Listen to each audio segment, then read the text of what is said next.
I was literally thinking to myself, how could I trip over a gun and kill myself so that I could get my family life insurance money and not deal with this nightmare of everything that I created being stolen from me? It was the worst 88 minutes of my entire life. You really thought about ending things. I did. In those 88 minutes, I came up with something where I had to rise up. And it was the word rise that made me stand up and change my life. What did I do wrong? What are my mistakes? You have to do an autopsy. It's all about you, not others. It's all about you. I was afraid that if I went on stage at that time in my life, and my kids were young, that they wouldn't know me. I was afraid that I wouldn't be there for my kids. I wouldn't be the husband I am to my wife, to my best friend. I wouldn't be that man. You are born with everything you already need to have an amazing, beautiful life, and you lack nothing. Hi, Jason. Welcome to All Over Again podcast. This is an unexpected and very happy happening that we are here sitting and interviewing. Welcome. Thank you very much. It's a pleasure to be here where I'm here. So it so happens that I'm recording in Jason's studio, and I started chatting with Jason a bit about his story and was so impressed with all that has been happening and what he shared that I asked him to join me on the pod. So here we are. I'm excited. It's a nice spur of the moment opportunity, and I cannot wait to dive into goodness because that's the best part of the world. I love it. I love it. Okay, so let's kick off because I'm learning about you too. Sure. So, and I love the 3 adjectives question because I feel like it really helps people understand who you are. And it also helps me like, wow, okay, like frame and understand the questions I might ask. What are 3 adjectives that you'd use to describe yourself? Oh my God. Deliberate, nurturing, and engaging. I can see that. Definitely the engaging. I'm very engaged. So tell me, like, Yes. What would you do all over again and why? What would I do all over again and why? I would marry my wife all over again Oh, I love because that. she's the best thing since pockets and sliced bread. And you can never possibly be so deeply in love with somebody as I am with my wife. And she's a person I've married her twice already. We had our second honeymoon after 22 years and went to a third one, and I do one every single day. So I do it all over again because when you know you're truly in love, when you really find that one spark, that one moment. Now, some people have it in a business, some have it in a relationship, some have it with a child, some have it with an idea or vision. But when you really find that one spark, that one thing that makes you dance at night and makes you wake up in the morning excited and expecting to see nothing but greatness, that's the one moment you'll relive over and over again. And I do relive it in my mind, even 22 years later, over and over and over again, because there's nobody more perfect for me in my life than my wife, Sophia. And how did you meet Sophia? Online.com. That's right. I have to say it. I met my wife on Match.com. Matter of fact, in one of my businesses, the winery, we actually do Match.com events because we met so many years ago. Oh my So gosh. we met on Match.com, and we met at a restaurant. Our first physical encounter was at Savannah Chop House, David Wilhelm's restaurant over in Laguna Niguel, which is no longer there. It's Ocean gone. Ranch? Yes, exactly right. It's no longer there. It's gone.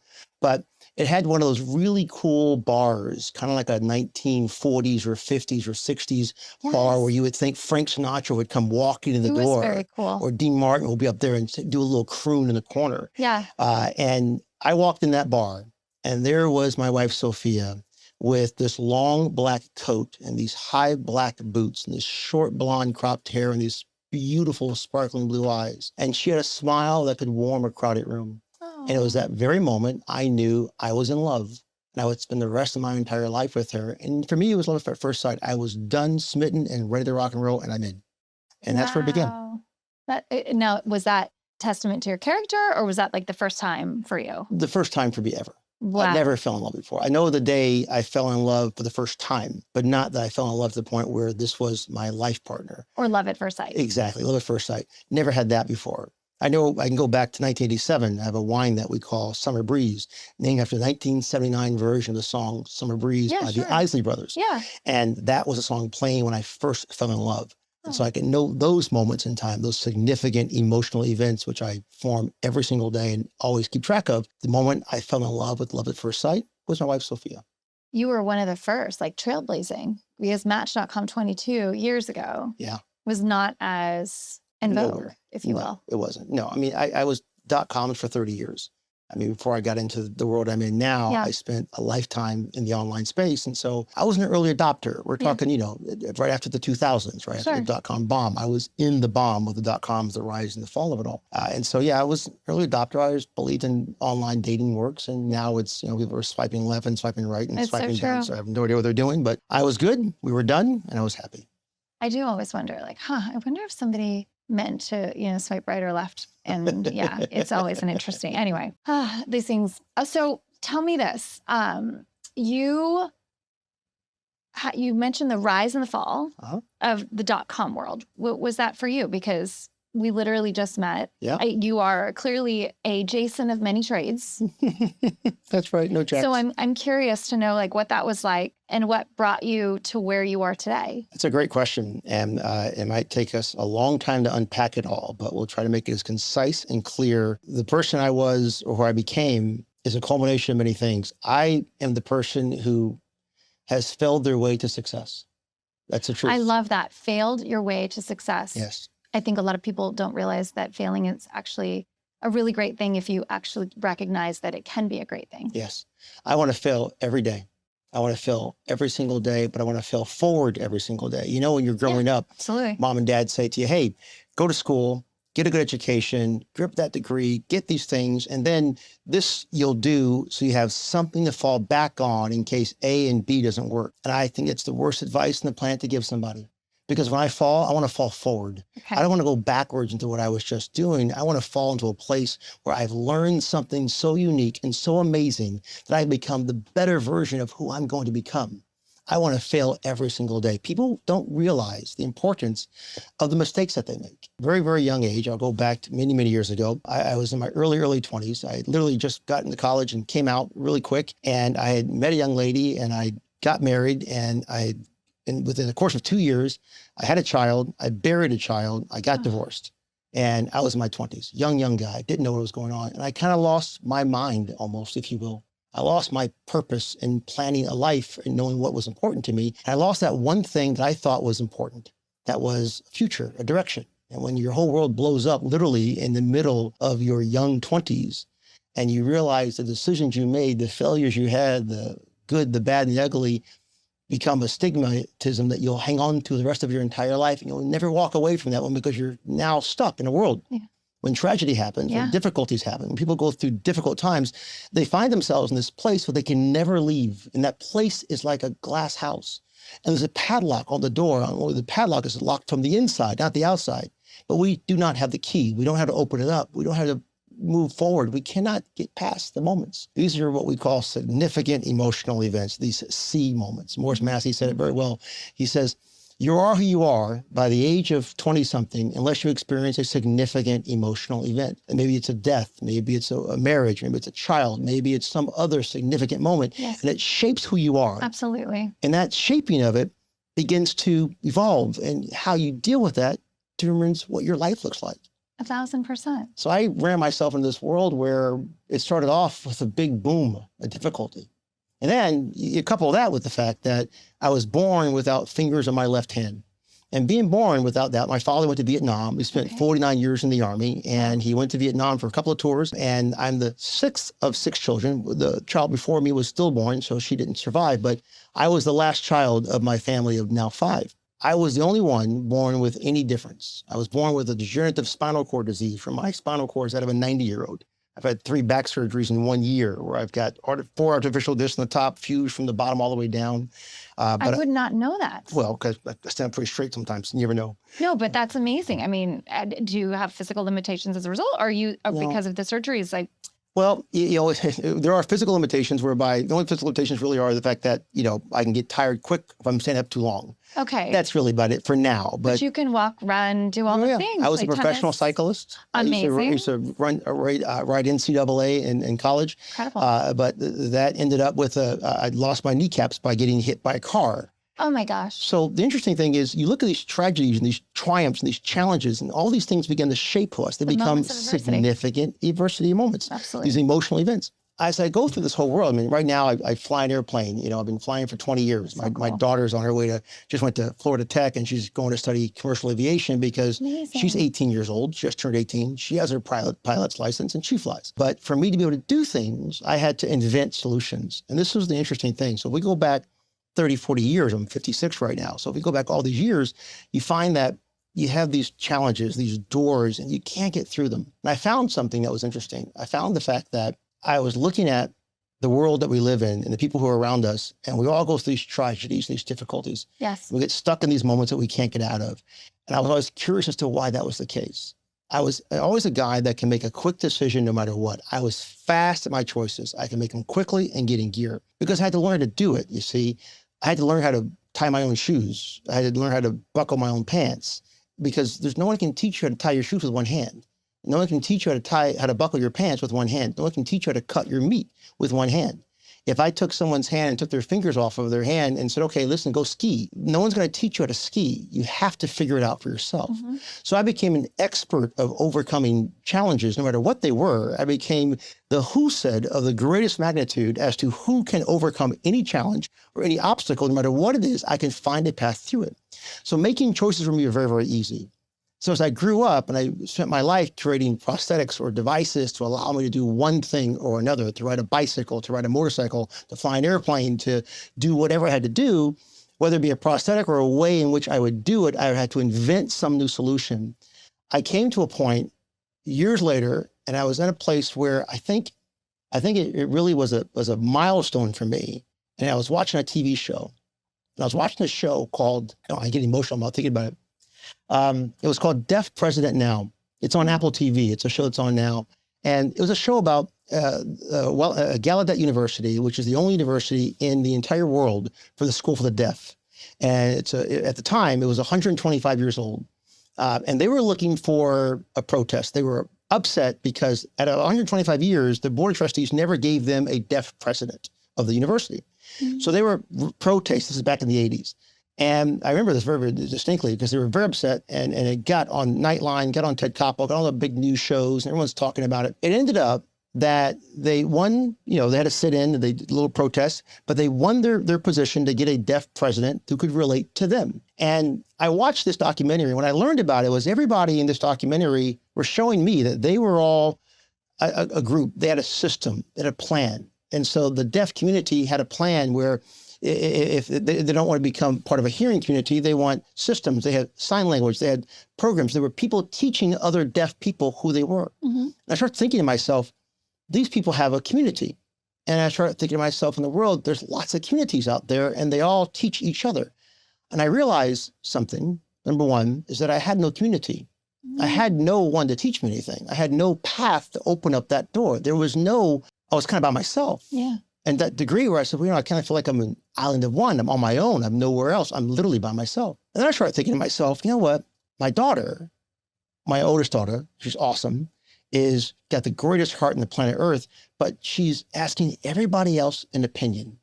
And I realized everyone makes decisions by asking other people how to do things.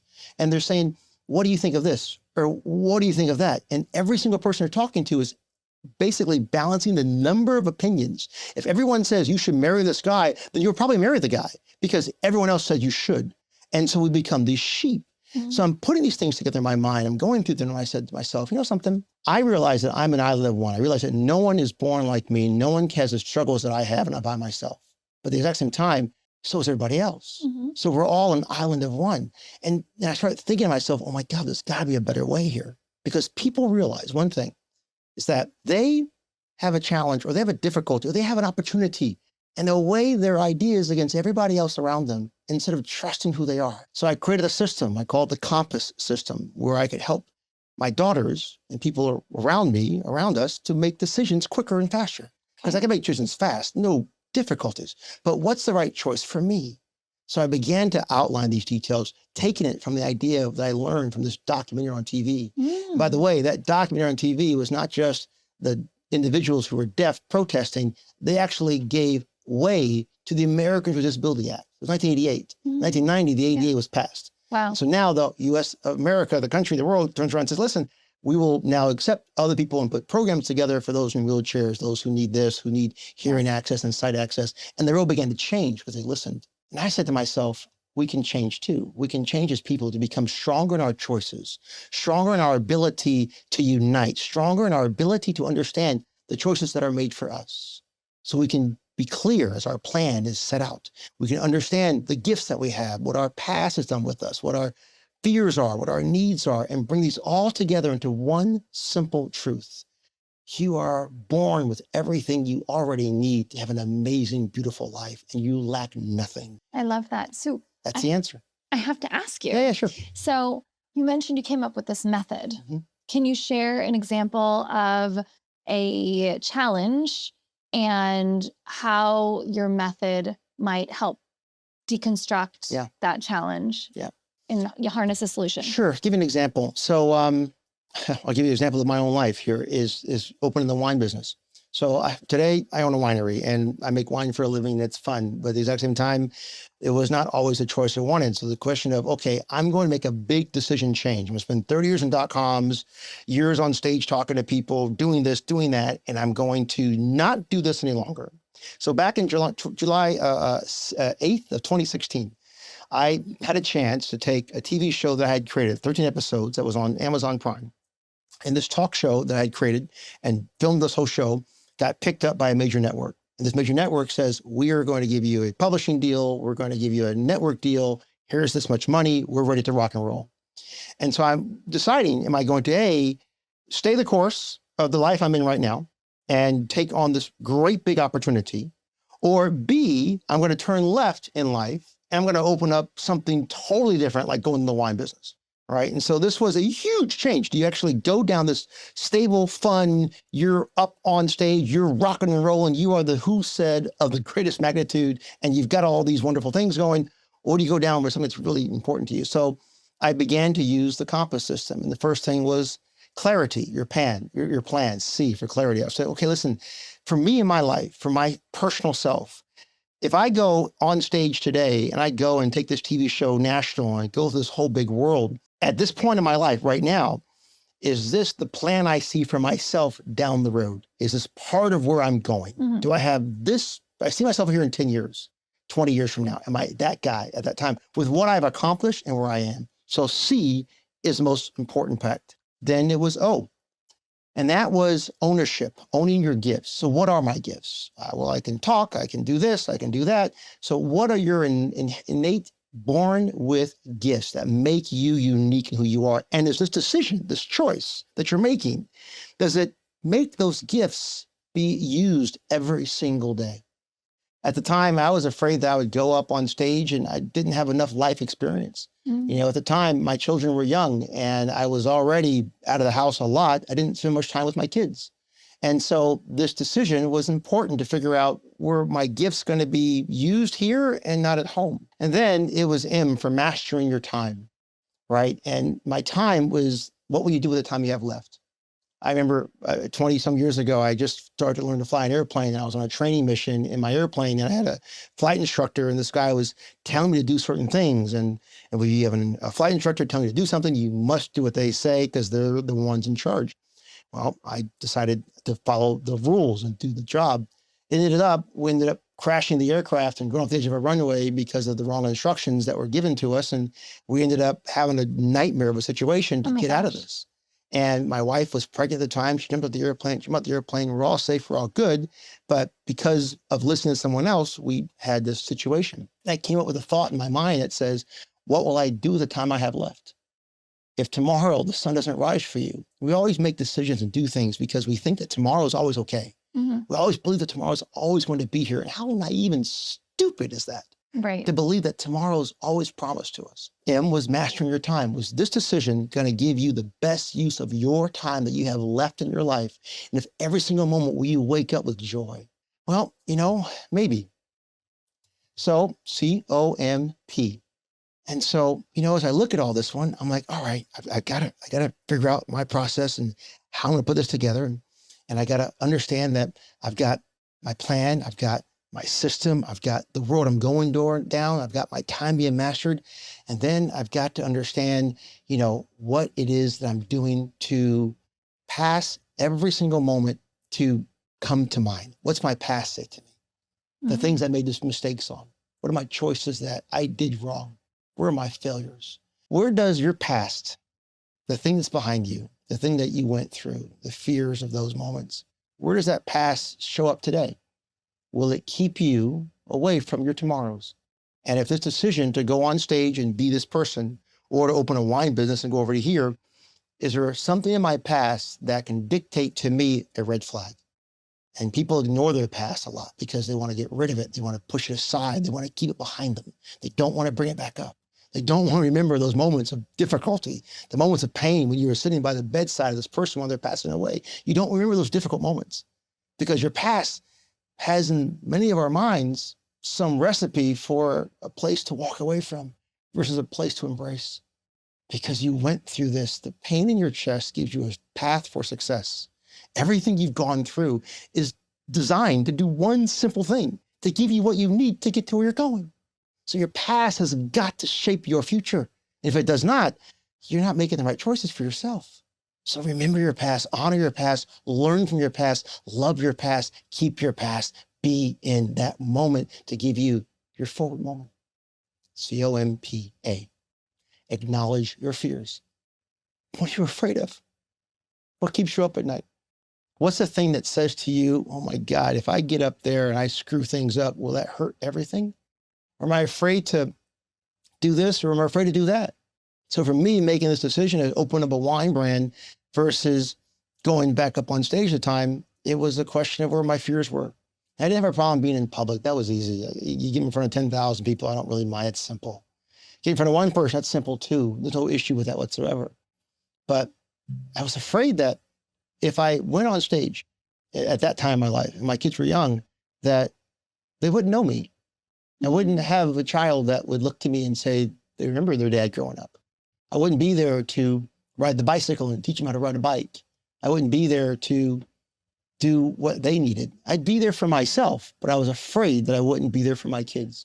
I wouldn't be the husband I am to my wife, to my best friend. I wouldn't be that man because I'd be too focused on being in the stage or being with an agent or being with this person or being with that person at this stage. It was just where I had to go.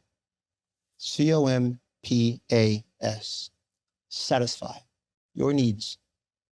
Does this satisfy your needs? Well, what's my needs? Well, at the time, my decisions were, I had a need to, expand my career and expand my mind. Sure. I had a need at the time to build something that made me a living. Fine. More importantly, I had a need to teach people how important they were. And I couldn't do that from stage. I get up on stage and tell somebody, don't eat meat on Monday and on Tuesday you buy a cow or something. I can't give you an answer that made any sense.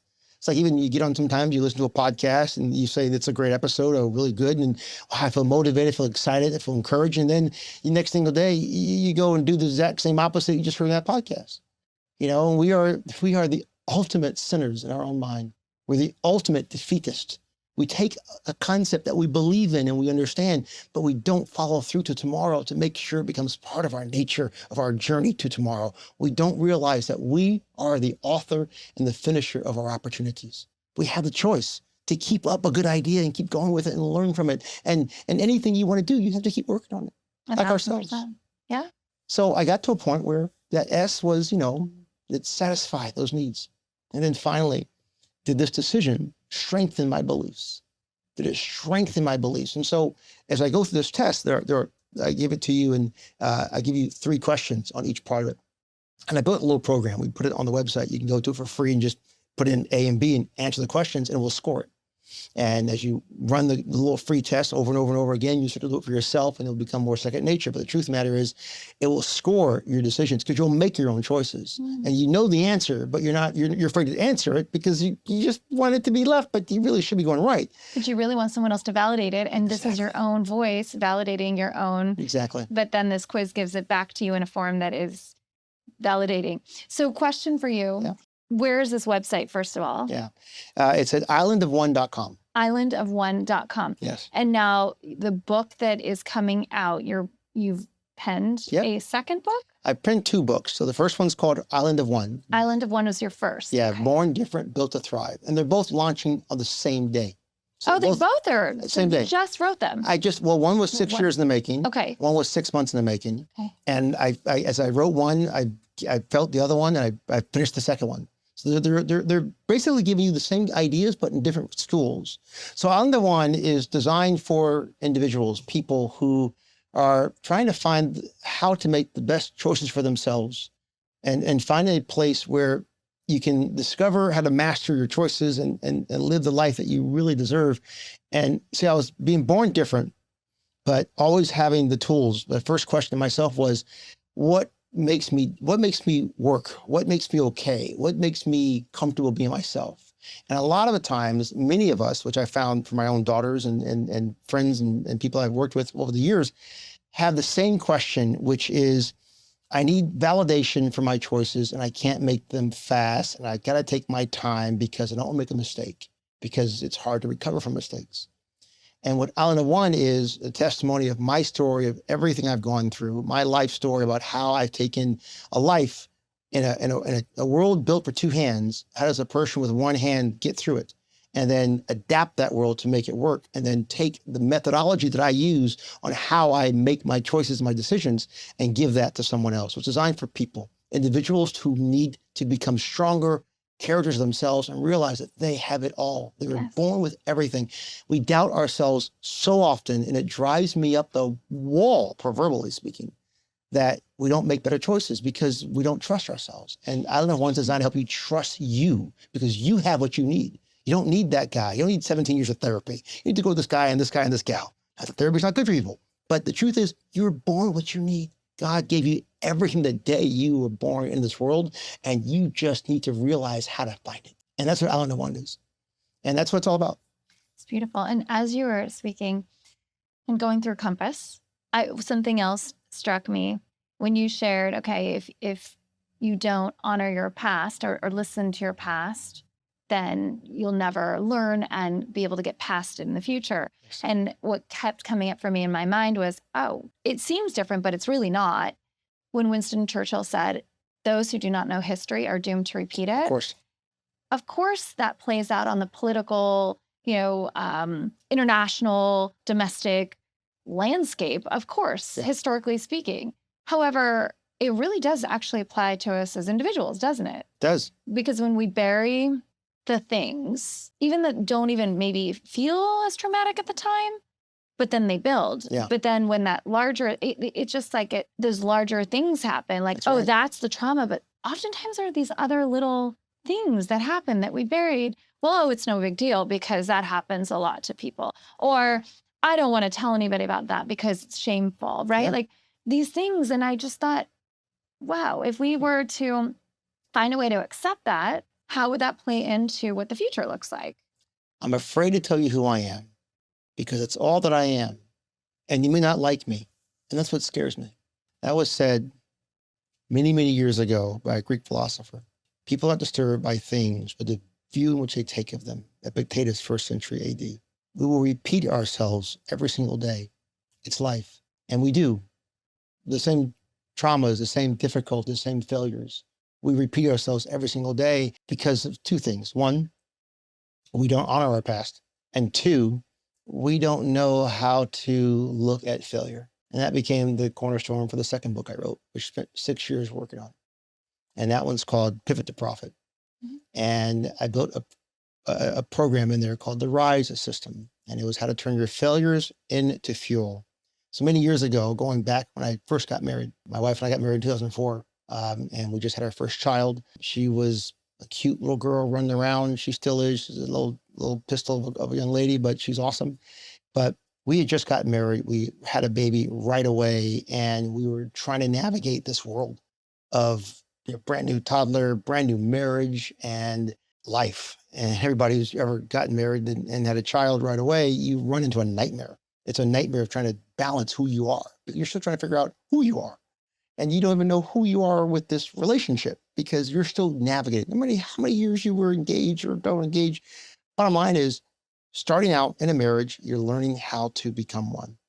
Well, in this time period, I had a company I had built in the .com space, 30 years in .coms I was in for a long time.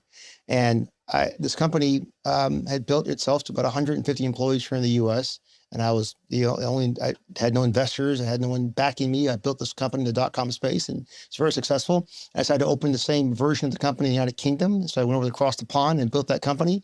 And then one day, we called it Bloody Thursday. Everyone in the UK resigned in one day, one step of a finger. And they copied our technology, embezzled $1 million from us, Oh my God. and shut down the office, wiped down all the hard drives. And that day, we had to literally get someone on an airplane and fly to the United Kingdom and fight a battle. And it was arguably the darkest season of my entire life. And the one moment where I had sat down with a brand new baby, brand new family, and I was literally thinking to myself, how could I trip over a gun and kill myself so that I could get my family life insurance money and not deal with this nightmare of everything that I created being stolen from me? It was the worst 88 minutes of my entire life. Oh I my sat God. around trying to figure out, I don't know what to do. I'm lost. I can't fix this. This is something beyond my control. I don't know where to go. You really thought about I did. ending things. I did. Had no Because choice. you didn't see a solution. You Correct. thought that would be the best. That is dark. It is. It was very dark. Wow. But how many people have been there, but they won't say it? But you, right. And you are testament, you lived through that. Of course. You made it, right? Yes, You made it yes. through to the other side. And what was the ending there? Was there justice or was there not? And how did you learn from things if there was not? Yeah. So it was the deep story into the details in the book, but more importantly, it was the ability to rise out of the wreckage. What do you do when your world falls apart? I mean, and that's really, I mean, financially speaking, that must have felt like a major wreckage. It was a horrible You seem wreckage. to have had several wreckages in Yeah, your exactly. life. Wow. I'm a professional wreckage man. Woof. I mean, Professional like failure. professionally and then personally with the plane. Okay. Yeah. So I'm sorry. So No, you're good. I would love to hear more. So that brought up something to figure out, how do you get out of it? When your world falls apart, what do you do? In case of emergency, you break glass, but where is the that glass? box Yeah. to break the glass? So I'm sitting up here and I'm depressed as all get up. I mean, I'm exhausted. I'm tired. I don't know how to get past this one. I don't know how to take my newborn child and my wife and give them a future. I'm now going to be in everything I created that I filed patents on is now been stolen from me, and hard drives wiped, technology wiped. I'm in hell. I don't know where to go. I'm afraid. And a lot of us get into tragic moments because we're afraid and we don't know what to do to get out of it. So the moment, it was 88 minutes, I sat down trying to figure this whole thing out. In those 88 minutes, I got done. I put a gun away and I turned around and said, no, this is BS. I'm going forward. I'm going to fight this. But there were four things I had to do at this moment. And I learned these four things in 88 minutes. One of the wines I have is called Risk Taker. And Risk Taker's named after those 88 minutes. And we sell it for $88 because it was 88 minutes of life. And that bottle of wine stands up there and is a testimony to me. And as a matter of fact, on the front cover of the wine, it's a picture of this beautiful French painting of the man with the bowler hat and the green apple in front of his face. And with a red tie. It's the faceless business person who cannot show his face. He cannot show himself until he's accomplished what he's here to do. And so I got to that moment where I was just completely depressed and I did not figure out how to get out of it. And I says, how do I get out of this? How do I get out of the darkest moment of my life? In those 88 minutes, I came up with something where I had to rise up. And it was the word rise that made me stand up and change my life. It turned those 88 minutes 20 plus years ago into the greatest triumph and the path for anyone who's going through hell and how to get out. It was the emergency that says, in case everything screws up and fails and you don't know a way out, here's the glass and how to break it and how to get out of it. Here's the one path that you can follow that will make sure you survive. And you don't just survive, you thrive. Mm-hmm. And the words rise. So the first one is R, to reckon with the wreckage. What did I do wrong? What are my mistakes? How did I let these people embezzle from me? How did I figure this thing out? What did I do? Well, I didn't vet the right people for the right position. The guy I'd hired sounded great on paper, looked good. He felt the need that I had because I want to expand into the United Kingdom. And therefore I found a guy who was in the UK who has great experience. Therefore he must be the answer. And thank God we're good. Let's go. And that was enough. And how many of us never look beyond the veil or under the curtains to find out who they are? Yeah. When the car shows up and it's the exact same color you wanted, it's got 4 tires, they look good, and it runs, you must think it's the car that God gave you. The world opened up and here's the car. And that's what I believed. So I looked through and I began to reckon with the wreckage. I started asking the questions, where did I screw up? It's not a question about what others did wrong. To reckon with the wreckage, to reckon with your situation, to reckon with the problem, the failure you're in, you have to do an autopsy. You have to look within. Yes. Absolutely. And so my wife's a nurse for 30 years. And so I took her idea in the medical world and I says, let me do an autopsy on my business. Let me take an autopsy on my failure, on my problem, on my challenge. Let me do a complete postmortem. So you're outlining the book. Here's how you do a postmortem. Here's how you look at the details. It's all about you, not others. It's all about you. So the one, you reckon with the wreckage. And then number 2, is you identify your core opportunities. What do you have left? If you are now in the midst of crap, the world's falling apart, you have no idea, what are the good things you've got? Well, you know what? The technology got stolen, but I still have the root cause of the tech. I still have the patents I filed. I still have these people who work for me, and I got these people who surround me, and I got these systems. I still got these relationships with clients. I start going through and making a list of everything that's good, all my opportunities, everything that I have. Take an inventory of the assets, even the ones that you're building. So realizing now, as I'm going through this entire process, I ended up with new skills, and we teach this in the book, new opportunities to help you realize that it's not the core opportunities and the record challenges you had before. You've become better now as you've come to this one. For example, I became like a forensic accountant, if you will, because I had to go find all the money they stole from us. Now I know exactly how to find that money and how to look at those things. I became a guy who looked at technology differently. I now learned all that one because of years of going through this entire battle. So all of these wreckages, all these problems are literally giving you the tools that give you the new opportunity to engage. So I start building that and creating that one. And then S is for strategize. You make a strategy on how you're going to take these opportunities and make different choices and build different skill sets that you create to build a different future for yourself. And then E is for execute.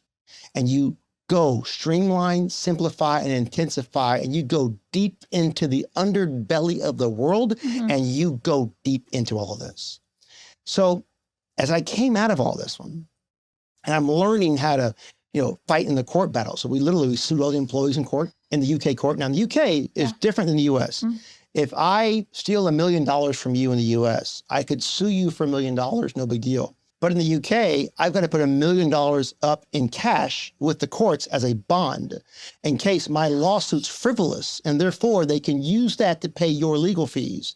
See, when we took our legal system from the UK, we left that part out for some dumb, stupid reason. Because the truth of the matter is, if we had that, there'd be a lot less frivolous lawsuits in our country. But I digress. So I went into that world and I learned this UK system. I learned how to battle over the UK, and then I moved to the UK. So I moved there to get the business back in gear.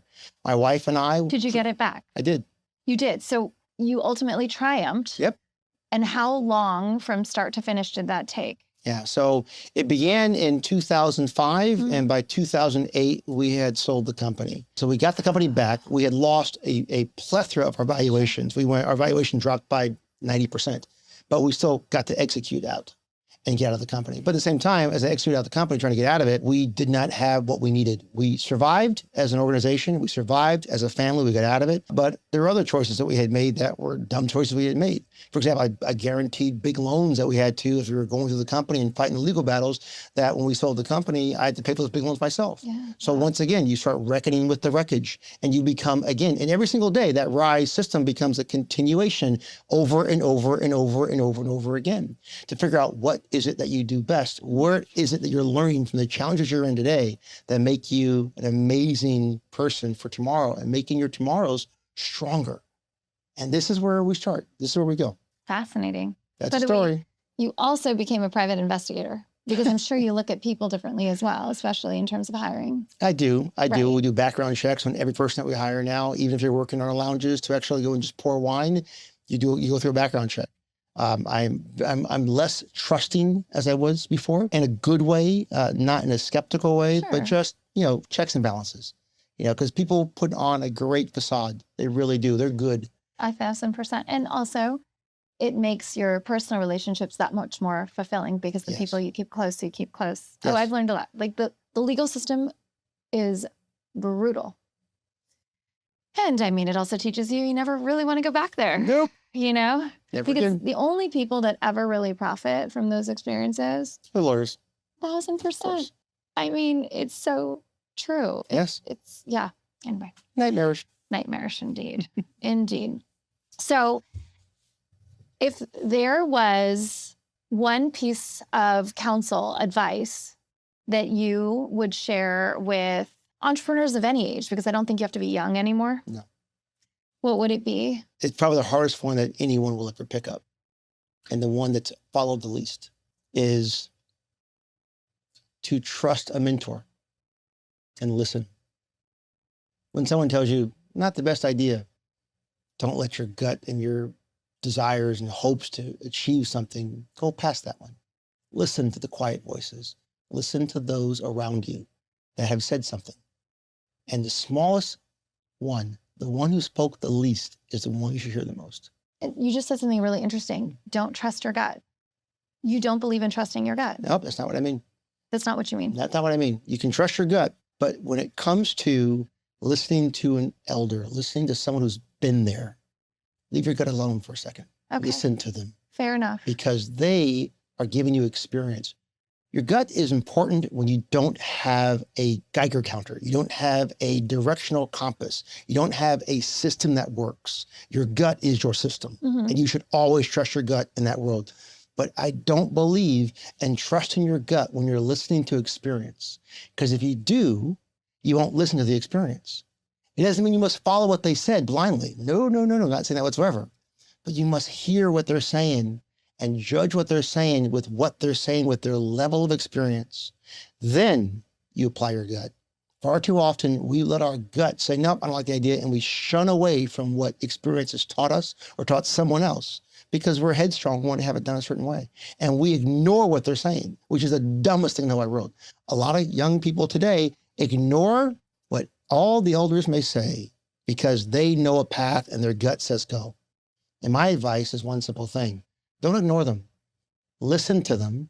Test what they say. I say to anybody all day long, listen, if you can do it the way I do it and do it to the degree or better the way I can do it, then you've listened to me. But if you cannot, do not tell me your way is so better and so awesome and so great that you're going to ignore what I say.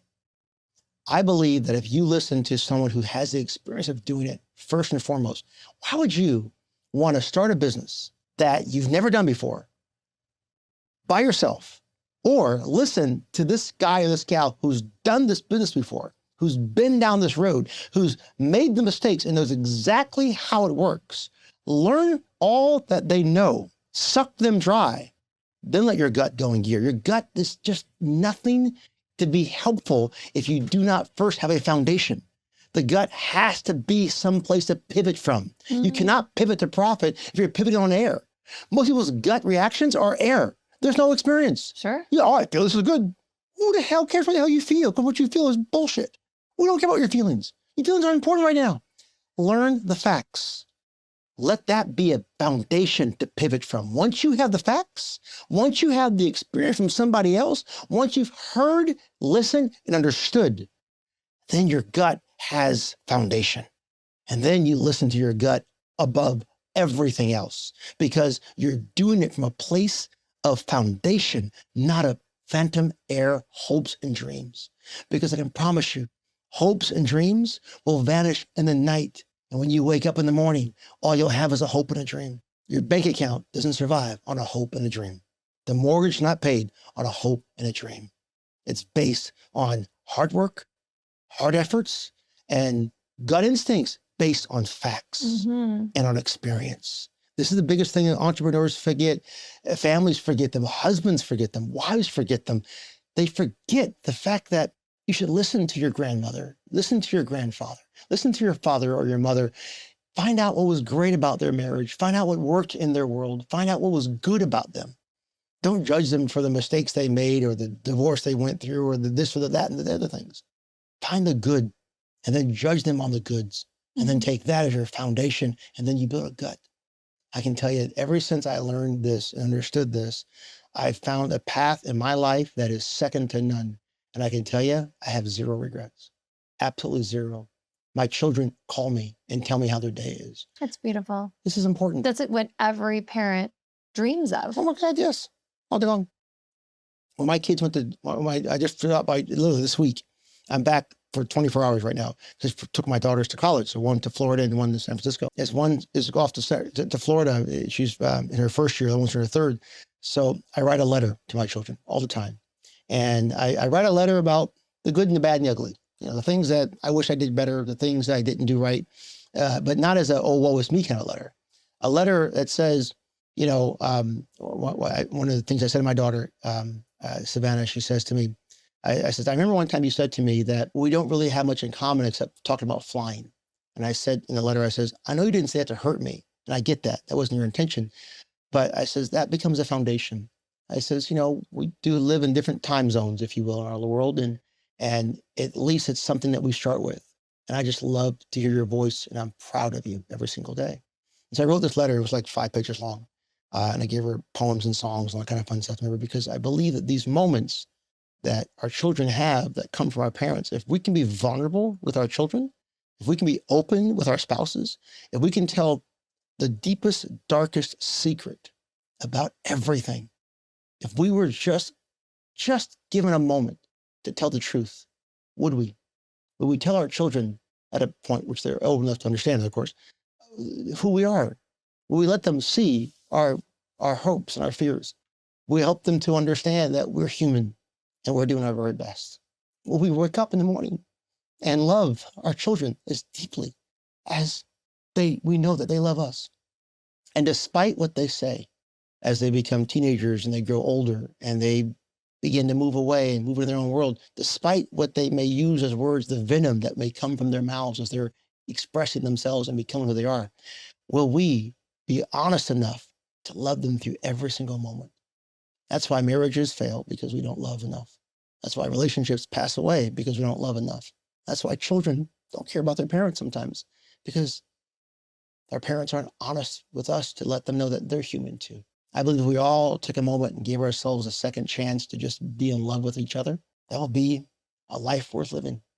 And that's why I decided to go left on that compass journey to open the winery and not go on stage back then, because I didn't think I knew that answer back then. I didn't know what it meant to help someone feel valuable and fall in love with themselves. And so the wine business for me became a place where I could showcase that one and create wines after significant emotional events and stories that were important that I could share with people to fall in love with themselves. And so I made a wine called Kiss of Life, named after the 1991 song with Sade called Kiss of Life. That was a song playing when my wife, where I had her very first kiss. There's a wine called Covent Garden, which tells a story of that embezzlement in the UK. We lived in Covent Garden. And so there's all these different stories that are the fabric of our lives. And this is a quilt that we all have. And I think if we take time to create that quilt and use that, it'll bring us warmth and comfort as we grow older. And as we find the most important thing in the world is to fall in love with ourselves over and over and over again. That is so profound. And speaking with you has been such an inspiration, such a happy, I don't want to call it a coincidence because I don't believe in coincidences, but just a happy happening. So thank you for taking the time to share with me. Thank you. I'm very excited about your books and to dive into them myself. They're fun.